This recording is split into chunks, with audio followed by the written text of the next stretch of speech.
राजा और राक्षस। एक समय की बात है, एक हेनरी नाम का राजा था जो अपनी रोजमर्रा की जिंदगी से ऊब गया था। ये एक ऐसे मुकाम पर पहुंची जहां वो इतना तंग आ गया, जहां उसने फैसला किया कि वो दुनिया में घूमेगा और नई नई चीजों का अनुभव लेगा। इसलिए उसने एक दिन अपने मंत्रियों को स्थायी तौर पर अपना राज्य सौंप दिया, अपने शाही वस्त्रों से छुटकारा पाया और एक मामूली इंसान का भेष अख्तियार किया। पर निकलने से पहले उसने शाही जादूगर की सलाह ली। जिस राह पर तुम जा रहे हो वो अनजान है और तुम शायद ऐसे दरिंदों से मिलो जो शायद तुम्हारी अंतरात्मा को अंधा कर दे लालच से। बाहरी दिखावे से कभी लालच में मत आना, बुद्धिमत्ता से चुनना और याद रखना, हर वो चीज जो चमकती है वो सोना नहीं होती। हेनरी ने सिर हिलाया और अपनी यात्रा पर निकल पड़ा। घंटों यात्रा करने के बाद वो जल्दी ही थक गया और एक सेब के पेड़ के नीचे आराम करने का फैसला किया, इससे अनजान कि वहाँ एक बहुत जहरीला सांप रहता था। उसे नींद आ गई और सांप उसे डसने के लिए रेंगते हुए उसकी तरफ आया। पर सही क्षण में एक औरत जो वहाँ से गुजर रही थी, उसने उसे एक लकड़ी से भगा दिया। शू! शोर ने हेनरी को जगा दिया। क्या? वो क्या था? हेनरी ने गौर किया कि वहाँ एक औरत थी जिसके मुंह पर झाइयाँ थीं और घुंघराले बाल थे, पर इससे पहले कि वो कुछ कह पाता वो भाग गई। मेरे ख्याल से वो मेरी सुंदरता से डर गई होगी। मुझे अभी भी बहुत नींद आ रही है। मैं अपने चेहरे पर थोड़ा पानी छिड़कता हूँ। ओह, क्या बात है। जरा देखो तो, मैं कितना सुंदर लड़का हूँ। अभिमान में हंसते हुए उसने अपनी यात्रा जारी रखी। घंटों यात्रा करने के बाद वो एक पुरानी जर्जर हवेली के पास आया, जिसमें रहता था एक राक्षस। राक्षस ने उसे आमंत्रित किया चौसर के एक खेल के लिए। दाखिल होने पर हेनरी ने गौर किया कि राक्षस ने बहुत सी लड़कियों को गुलाम बनाया था अपनी हवेली की देखरेख के लिए। हेनरी ने गौर किया कि उनमें वो औरत भी थी जिसने उसकी जान बचाई थी। ओह, स्वागत है राजा हेनरी। ये मेरा सौभाग्य है कि मुझे तुम्हारे साथ चौसर खेलने का मौका मिल रहा है। मैं आपको खेल की शर्तें बताना चाहूंगा। जरूर, चलिए। यदि तुम हारते हो तो तुम्हें मुझे बदले में कुछ देना होगा। मैं तुम्हारे लिए एक नई हवेली बनाऊंगा, पर अगर मैं जीतता हूँ तो इनाम के रूप में मैं इनमें से एक लड़की के साथ विवाह करूंगा। जीतोगे? इस खेल में दूर दराज के अजनबियों ने मुझे चुनौती दी है, पर अब तक किसी ने मुझे नहीं हराया। ओह, हम देखेंगे उसके बारे में। तो क्या हम खेल शुरू करें? जरूर। और इस तरह एक बहुत ही जोरदार खेल शुरू हुआ चौसर का। ये घंटों तक चला और अंत में हेनरी विजयी हुआ। हाँ, ये लो, मैं जीत गया। ठीक है, मैंने तुम्हें कम तरह का। मुझे बताओ, इन लड़कियों में से तुम किसके साथ शादी करना चाहोगे? खूबसूरत लड़कियों की ओर देखते हुए शुरू में हेनरी को लालच आ गया था उनमें से एक से शादी करने का, पर उसने जादूगर के शब्द याद रखे। हर वो चीज जो चमकती है वो सोना नहीं होती। मैं उससे शादी करना चाहता हूँ। एल्सी, पर क्यों? उससे कहीं ज्यादा सुंदर लड़कियां भी हैं यहाँ। वो खूबसूरत होगी, पर मैं इससे शादी करना चाहता हूँ क्योंकि मैं जानता हूँ कि ये एक अच्छी इंसान है।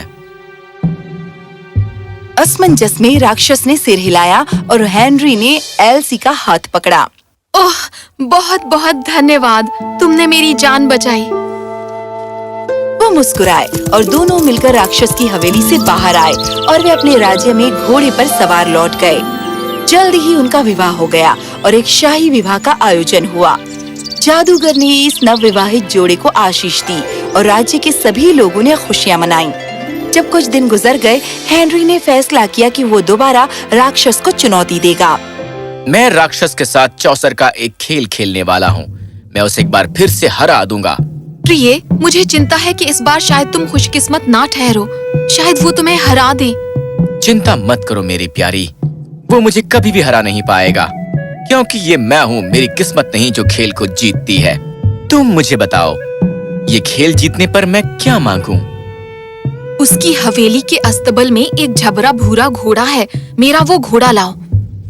क्या तुम्हें यकीन है? तुम कोई भी चीज मांग सकती हो। हाँ मेरे प्रिय, मुझे यकीन है कि वही मेरा घोड़ा था। ओह, ये बात है तो मैं उसे तुम्हारे लिए जीत कर लाऊंगा। ये कहकर राजा वहाँ से निकल पड़ा, राक्षस को चौसर के एक और खेल की चुनौती देने के लिए। वो घंटों खेले और एक बार फिर हेनरी ही विजयी हुआ। फिर से मैं जीत गया और तुम हार गए ओगर। इस बार मुझे चाहिए वो झबरा भूरा घोड़ा जो तुम्हारे अस्तबल में है। वो मेरी पत्नी का है। ठीक है, तुम वो ले सकते हो, और अगली बार तुम इतने भाग्यशाली नहीं रहोगे। हेनरी ने आंख मारी और वापस अपनी रानी के पास घोड़े पर सवार गया, उस झबरे भूरे घोड़े को लेकर जो उसने मांगा था। अगले कुछ हफ्तों तक हेनरी में आत्मविश्वास छलक रहा था। उसने सोचा कि वो फिर से राक्षस को पराजित करेगा।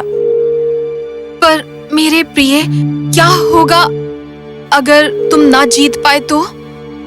अब मुझे यकीन हो गया है कि कोई भी इतना माहिर नहीं कि मुझे चौसर के इस खेल में हरा सके। तो चिंता मत करो, मैं जीतूंगा और जो सब उसके पास है मांग लूंगा। और वो निकल पड़ा राक्षस की हवेली की ओर, जहाँ उन्होंने बहुत गंभीरता से खेल खेला। पर इस बार हालात उसके पक्ष में कुछ खास नहीं रहे। हेनरी का घमंड चकनाचूर हो गया जब राक्षस ने उसे हरा दिया।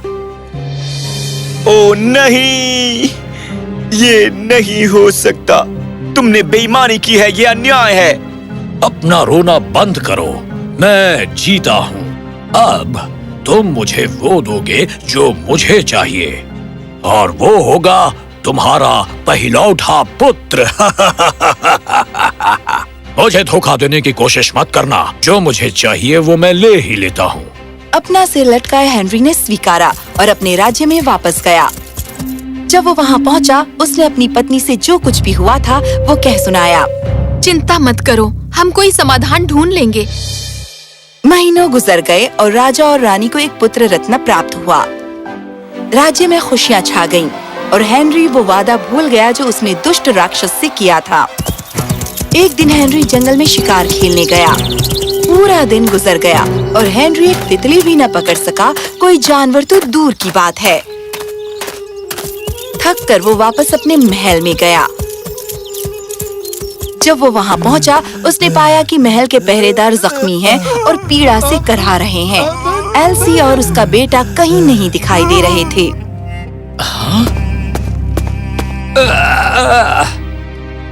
क्या हुआ था यहाँ? एक राक्षस ने महल पर आक्रमण किया। हम उसकी महान शक्ति के आगे कुछ नहीं कर पाए। और एल्सी और मेरा बेटा कहाँ है? वो रानी और राजकुमार को उठा कर ले गया। हमने उसे रोकने की कोशिश की पर हम नाकामयाब रहे। ये सुनकर हेनरी को याद आया वो वादा जो उसने राक्षस से किया था। ओह नहीं, राक्षस वो ले गया जो वो चाहता था। क्या अब मैं क्या करूं? उसे कोई अंदाजा नहीं था कि वो कैसे एल्सी और अपने बेटे को छुड़ा कर लाए। हेनरी एक समाधान के लिए जादूगर के पास गया और उसने राक्षस के साथ किए सौदे के बारे में सब बताया। तुम अपनी पत्नी और बेटे को बचा कर ला सकते हो यदि तुम्हें वो अति बलशाली तलवार मिले जो ओक्स के राजा की है। हाँ, वो मेरा एक अच्छा दोस्त है और मेरा उस पर एहसान है तब से जब से मैंने उसकी मदद की थी सेरेन का युद्ध जीतने में। ठीक है फिर, ये लो, ये एक बहुत ही दुर्लभ ड्रैगन का अंडा है।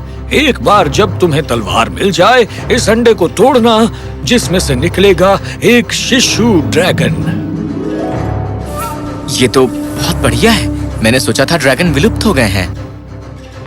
बहुत अरसे से वो हो गए हैं। ये संसार में अंतिम बचा हुआ ड्रैगन का अंडा है। इसे राक्षस को देना, इसके बदले में वो तुम्हारी पत्नी और बेटे को आजाद करेगी। राजा ने जादूगर का धन्यवाद किया और अपने परिवार को बचाने के लिए बाहर निकल पड़ा। वो ओक्स के राजा के पास गया, जिसने खुशी खुशी उसे तलवार सौंप दी और वो राक्षस की गुफा की तरफ बढ़ चला अंडे को लेकर। जब वो गुफा में पहुंचा तो अंदर दौड़ा गया और उसने एल्सी को किनारे पर बैठा देखा, पर अपने बेटी के साथ खेलते हुए। ओह मेरे प्रिय, आखिर तुम आ गए। मैंने तुम दोनों को बहुत याद किया। हमने भी तुम्हें बहुत याद किया। मेरे राज्य में घुसपैठ की हिम्मत किसने की?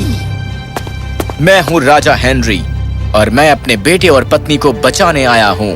तुमने ये कैसे सोच लिया कि मैं तुम्हें आसानी से जाने दूंगी? मेरे पास मेरी पत्नी और बेटे की आजादी के बदले तुम्हें देने के लिए कुछ है। क्या? एक रिश्वत? मैं रिश्वत नहीं लेती। मेरे ख्याल से ये वाला सचमुच तुम्हें पसंद आएगा।